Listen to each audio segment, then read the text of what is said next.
Have you ever had a great idea, only to talk yourself out of it before you even tried? Maybe you plan to start a new project, join a club, or share your thoughts, and then seconds later, you find a dozen reasons why it won't work. That little voice whispering doubts in your ear is not your friend. It's what keeps you stuck, what turns your own success into a setback. But here's the secret. You can stop that voice in just 60 seconds. You can learn to catch self-sabotage as it happens, flip the switch, and move forward with confidence. And you can do it starting today. Think about the last time you hesitated. Maybe you froze before speaking up in class. Maybe you deleted an email you were proud of. Maybe you decided to wait until tomorrow one more time. Those moments add up. Every time you delay yourself, you give away pieces of your own power. If you're ready to change that pattern, stay with me. In the next few minutes, you'll see exactly how self-sabotage works, why it's so sneaky, and the 3 simple steps you can practice every time you feel it creeping in. By the end, you'll have a quick routine you can use anytime, anywhere, to reclaim your energy and move toward your goals. Self-sabotage is when you get in your own way. It starts with the thought, I'm not ready. I'll fail. What if they laugh? And before you know it, you've turned around and walked away from the very thing you wanted. Those thoughts feel true in the moment, but they're not facts. They're just old stories your brain learned from past mistakes or from things you heard growing up. Listen to this. If you never try, you never fail. And if you never fail, you never learn. But if you never learn, you never grow. Every big success is built on small attempts, small missteps, and small corrections. Imagine you're learning to ride a bike. You wobble. You fall. You get up, dust off, and try again. You don't say, I'll never learn. You say, let me try once more. That spirit of try again is the antidote to self-sabotage. Here's the first step in our 60-second reboot. 1. Catch the saboteur. As soon as you notice that little doubt factory in your mind, pause. Stop moving. Stop talking.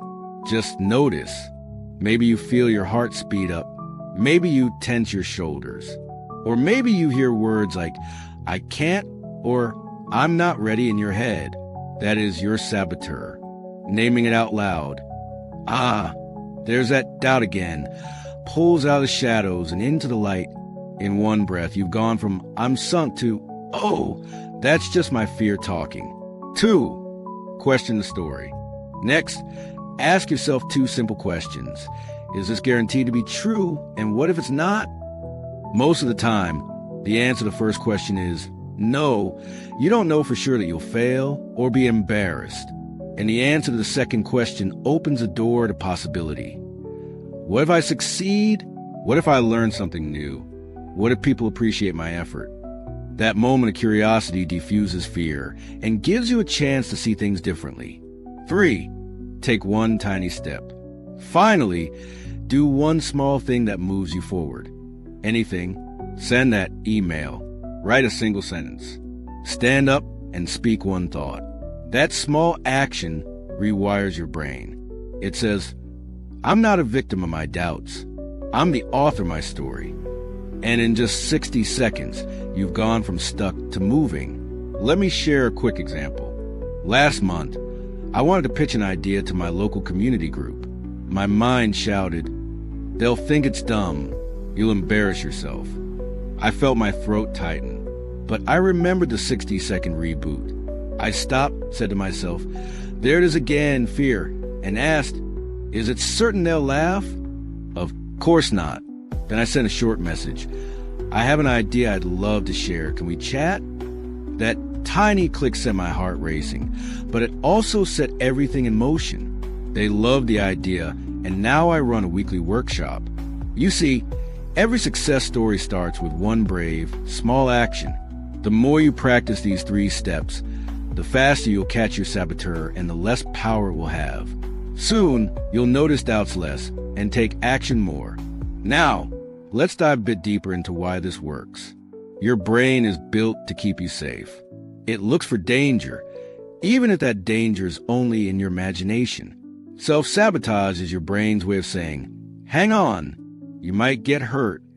But most of our modern challenges, giving a talk, sending a message, asking for a raise, aren't life or death. Your brain just doesn't know the difference at first. By catching the doubt and responding with curiosity and action, you teach your brain that stepping forward is safe. Over time, it learns to hold back on the alarms.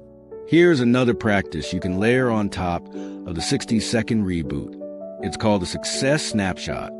After you take that tiny step, maybe it's sending an email, pause again and ask, what just went well? Notice anything positive. You wrote a clear message, you hit send, you felt a tiny thrill of possibility. Write down that snapshot in a notebook. Next time the saboteur shows up, you'll have proof that you can act despite fear, and that action can lead to good things. Let's pause and do a quick run-through together. Catch the saboteur. Stop and say, there's a doubt. Question the story. Ask, is it guaranteed to be true? And what if it's not?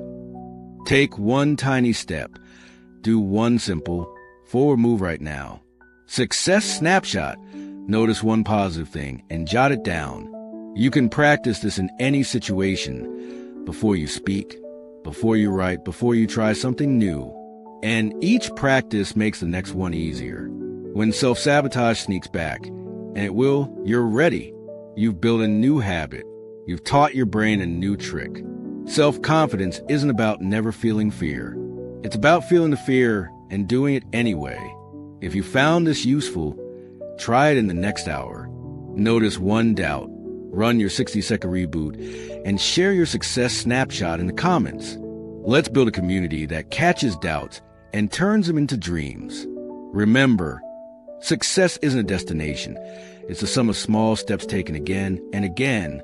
Don't wait for fear to disappear. Use this quick practice to keep moving, to keep learning, and to keep growing. Your success is waiting on the other side of 60 seconds. Let's go get it.